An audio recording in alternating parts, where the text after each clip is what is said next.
नमस्कार, मी कीर्ती गायकवाड. स्वागत आहे आपलं आय न्यूज 28 मध्ये. चला तर मग जाणून घेऊयात महाराष्ट्रातल्या ताज्या घडामोडी. महाशिवरात्री निमित्ताने महाराष्ट्र नवनिर्माण सेना वाडातर्फे मोफत सरबत वाटप. महाशिवरात्री निमित्त तिळसे येथे लाखो शिवभक्त येत असतात. महाराष्ट्र नवनिर्माण सेना वाडा तालुकातर्फे मोफत सरबत वाटपाचा कार्यक्रम ठेवण्यात आला होता. सकाळी 10 ते संध्याकाळी 5 पर्यंत सरबत वाटप करण्यात आले. हजारो शिवभक्तांनी उत्स्फूर्त प्रतिसाद दिला. या कार्यक्रमाला मनसे नेते ठाणे पालघर जिल्हा अध्यक्ष अविनाश जाधव साहेब, तसेच भिवंडी लोकसभा अध्यक्ष मनसे शैलेश बिडवी साहेब, मनसे वसई शहर अध्यक्ष प्रवीण भोईर साहेब भेट दिली व मोफत सरबत वाटप केले.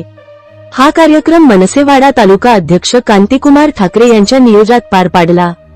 कार्यक्रम यशस्वी करण्यासाठी तालुका सचिव स्वप्नील मोरे, उपतालुका अध्यक्ष नितीन भोईर, महिला तालुका अध्यक्ष उषा मोरे, शहर अध्यक्ष मधुर मात्रे, सचिव विजय बोरसे, विद्यार्थी सेना शहर अध्यक्ष हेमंत जाधव, सहसचिव मनोज चौधरी, उपविभाग अध्यक्ष देवाशिष कांबेरा, उपशहर अध्यक्ष प्रशांत पाटील, ओमकार सांगलुके, मित पाटील, करण ठाणगे, आदेश डेंगाणे, अक्षय गोलवड, विभाग अध्यक्ष प्रणव पाटील, दीक्षित पाटील, ओमकार जाधव, हेमंत भोपी, जेतू राऊत, अविनाश वाघमारे, मोरेदादा व महाराष्ट्र सैनिकांनी मेहनत घेतली. वार्ताहर इंडिया न्यूज 28 साठी कोऑर्डिनेटर वैभव आळशीच्या जोडीला किरण दुपारे, पालघर. सिनियर रिपोर्टरची रिपोर्ट.